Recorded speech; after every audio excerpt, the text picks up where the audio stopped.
Peace and wellness to the family. I,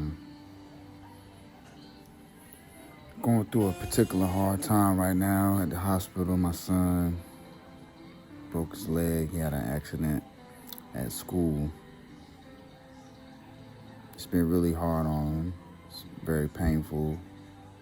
He had 2 fractures in his leg, and it's been difficult seeing him go through that pain.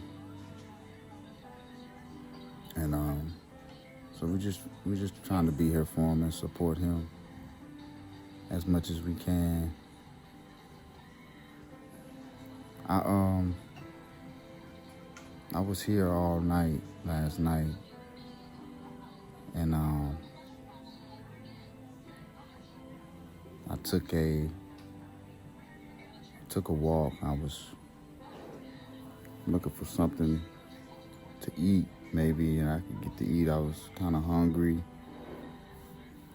and as I walked down, took the elevator down towards the cafeteria, I ran into this gentleman, and he said I looked tired, and I was telling him about my son and how we've been having a hard time with seeing him in his pain. He's been crying a lot, and they got him on Tylenol and morphine to keep the pain down, and the suffering was kind of getting to me, just seeing him going through that. And he said, "Man, you look really tired, man. I'm sorry to hear that about your son." And then he began to open up to me about why he was here at the hospital. And his wife was in a really bad accident, and she was in a coma. She was in a coma. And he began to tell me how he sat by his wife for months, and she was in a coma for 5 months. And the family were talking about what they were going to do. They were making preparations to maybe let her transition, and he didn't want to let go of his wife. He had, the way he explained it was, he felt it was too soon to give up on her. And he was expressing to me about the story with that. And he said, but there's good news. And he started talking to me how she just woke up from the coma. And I said, like just recently? He said, yeah, actually, she just woke up from the coma yesterday. And I said, wow, how did that make you feel? And he said, well, she doesn't know who I am. She doesn't know who anybody is. He said she's very just disorientated. She has a hard time focusing. She has moments where she's having panic attacks because she doesn't recognize anywhere that she's at or anything that's going on. And she's just very discombobulated, and her cognitive function is off. And he was just saying how he was wondering if he made the right decision by not letting his wife transition and allowing her to come back into this world, not knowing anybody or any of her family. They have kids. She doesn't recognize anybody. And he still has hope. He was saying that she will regain her memory, but her neural activity is just all over the place right now. And I could hear the pain in his voice. I could tell he was holding strong. He was trying to make the best out of the situation as he could. But the one thing I noticed about him was initially how concerned he was about me. How dare I not be grateful, even in moments of accidents illness, how dare I not still be grateful for this man whose wife was in a coma for months and woke up without no memory of nobody in the family, and him still being able to maintain a balanced and elevated emotion and be concerned about me and my son, and more, and wanted to, and even offered to come see, offered to do something for my son and buy him something to eat. Does he need anything? And I'm sitting up here like, this man's wife just woke up out of a coma and doesn't know who anybody is. And this man is asking about my son.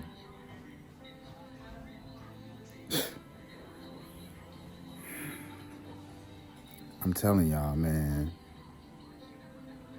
I find new levels of love and gratitude pretty often, man. And this one right here just took the cake. And I couldn't believe how concerned this man was. I know I look really tired. I didn't get much sleep. My son was crying. He was in pain. We were doing the best we could to help him out. But you know, a break like that, I had to check for compartmental disease, which is like the inflammation and where the break is. So they have to make sure that, you know, the limb is good before they put a cast on it. So we stayed up pretty much all night. Nobody got any rest. And for him to see that in me and to ask if I was okay, look like I'm tired, just in random conversation, while this man is going through that with his wife. Man, listen, I told that brother, man, I said, man, you one of the strongest people I ever met, man. He said, he looked at me, he said, you know, I never really knew how strong I was until I had to sit with my wife, only to come to the realization when she woke up that she wasn't my wife anymore. And I said, what you mean? He said, she's always gonna be my wife, but she has no recollection. She has no remembrance or recollection of me being her husband. And the hardest thing for me to do was accepting that. And accepting her as she is and under her condition and her coming out of the coma. And he said he never knew how strong he was until he seen how strong his wife was going through that. Till he was able to witness real strength. Because he knew that his wife was fighting for her life and he stuck by her. But he didn't know he had that strength in him until he seen it in his wife fighting for her life. And to regain a different level of strength through her waking up out of the coma, to not know who he is and have no recollection of their marriage, nothing, no pictures or anything. She is gone. And he said, my wife is gone. I never knew how strong I had to be to go through this. And the way he explained it was, he never knew that his wife, the strength that his wife showed him through him standing by her while she was in a coma, the strength that she showed him, it fueled him to stay by her intuitively, because he knew that she was going to wake up, but he wasn't thinking like what state she was going to wake up in, because the doctors was telling him like, it's a possibility of this, it's a possibility of that, she might remember some of this, she might remember some of that. He was like, I don't care, I'm staying by my wife. If she wakes up, how she's going to be, she's still gonna be my wife. That's how he was thinking. But he said when it actually happened, he realized like how strong he has to be to accept that this might not be the same wife the same person that he married, because she might not get her memory back. And the way he was explaining it, I was like, man, wow, this is like, wow. I was like, it's like they would have to fall in love all over again.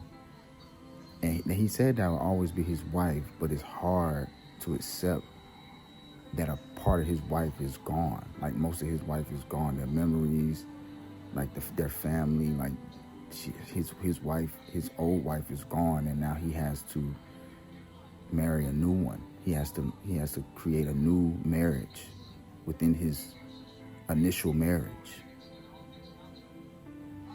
And I was just like, man, this is deep, man. Like this man is up here asking about my, like it just showed me like even in going through something as terrible as this, seeing your child in pain, there's always room for gratitude, because somebody is going through something that's even worse, man. And they fighting through it with a smile on their face, showing concern for others. Because surely you will find, they will not be hard to find. Somebody going through something worse than you and in more need than you, surely they will not be hard to find. For real. So keep a giving spirit, the outgoing and ingoing flow of giving. Giving is its own reward. And I'm grateful to have talked to that brother, man. And it just made me think about life differently, man. Just being grateful that it wasn't worse for my son. He just came out with a fractured leg and some bumps and bruises. Could have been way worse. And I'm just grateful. My heart is full of gratitude for that. And I just wanted to share that with y'all. I'm extremely tired. Pardon me. I just wanted to share that with somebody, man. I thought that was just so powerful.